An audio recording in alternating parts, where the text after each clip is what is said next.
Hi friends, இப்போ பாருங்கள் நம்ம 3 டாட் வந்து தைக்க போகிறோம். 3 டாட் தைக்கணும் அப்படின்னா 2 அளவுகள் கண்டிப்பாக நம்மளுக்கு தேவைப்படும். ப்ளவுஸோட சைஸும் ப்ளவுஸோட முழு உயரமும் தேவைப்படும். இந்த ப்ளவுஸோட சைஸ் 40. அப்போ 40 இன்ச்சுக்கு கிராஸ் அகலம் எவ்வளவு எடுக்கணும்னு பார்த்தீங்கன்னா 4 இன்ச் எடுத்துக்கணும். கீழே இருந்து மேல் உயரம் எவ்வளவு எடுக்கணும்னு பார்த்தீங்கன்னா 15.5 இன்ச் ப்ளவுஸோட ஹைட்டுங்கிறனால நம்ம 3.25 இன்ச் எடுத்துக்கலாம். ஓகேங்களா? இந்த மாதிரி நம்ம மார்க் பண்ணிவிட்டு நேராக லைன் போட்டுக்கலாம்.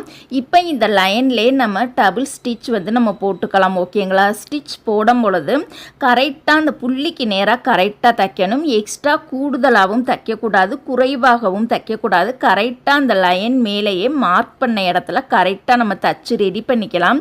இப்போ நம்ம தையல் போட்டதுக்கு நேராக இது போல் கரெக்டாக வந்து நம்ம மடித்து விட்டுறலாம். இப்போ இதோட அகலம் எவ்வளவு எடுக்கணும்னு பார்த்தீங்கன்னா கிராஸை 2ஆக மடித்து இதோட அகலம் 1 இன்ச் வந்து நம்ம எடுத்துக்கலாம். உருண்டையான கப்புங்கிறனால 1 இன்ச் எடுத்தாலே போதுமானது.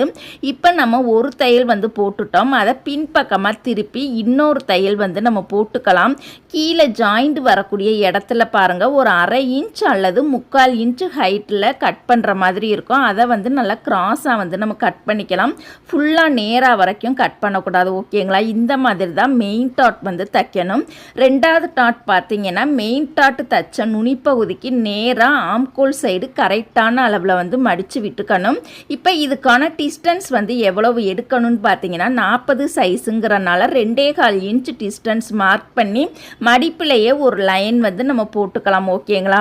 இப்போ இதை வந்து நம்ம விரித்து வச்சுட்டு அந்த லைன்லேயே நம்ம டபுள் ஸ்டிச் வந்து நம்ம போட்டுக்கலாம். எப்போதுமே லைனிங் ப்ளவுஸாக இருந்தது அப்படின்னா இந்த மாதிரி மெத்தடில் டாட் பிடிச்சோம் அப்படின்னா நம்மளுக்கு லைனிங் கிளாத் ஒரு பக்கத்தையும் மெயின் கிளாத் ஒரு பக்கத்தையும் போகாமல் அழகாக தகடு போல் ஒட்டிகிட்டே இருக்கும். கண்டிப்பாக லைனிங் ப்ளவுஸில் 3 டாட் தைக்கணும் அப்படின்னா இந்த மெத்தடை ஃபாலோ பண்ணுங்கள். இப்போ அழகாக நீட்டாக நம்ம வந்து தச்சு முடிச்சிட்டோம். நுனி பகுதியில் ஷார்ப்பாக தான் வரணும், வளைச்சி வந்து தைக்கக்கூடாது. இப்போ 2 டாட்டுக்கும் இடைப்பட்ட பகுதியில் 3வது டாட் பார்த்தீங்கன்னா பட்டன்பட்டி சைடு பிடிக்கணும். இதோட டிஸ்டன்ஸுமே பார்த்தீங்கன்னா கரெக்டாக 2.25 இன்ச் தான் எடுத்துக்கணும். ஓகேங்களா? இந்த டாட்டுமே அதே மாதிரி மெத்தட்லேயே நம்ம தச்சு ரெடி பண்ணிக்கலாம். இந்த 3 டாட் தைக்கணும் அப்படின்னா கண்டிப்பாக நம்மளுக்கு ஃபார்முலாவை யூஸ் பண்ணி தான் தைக்கணும். 3 டாட் தைக்கிறதுக்கு ப்ளவுஸோட சைஸும் ப்ளவுஸோட முழு உயரமும் கண்டிப்பாக நம்மளுக்கு தேவைப்படும்.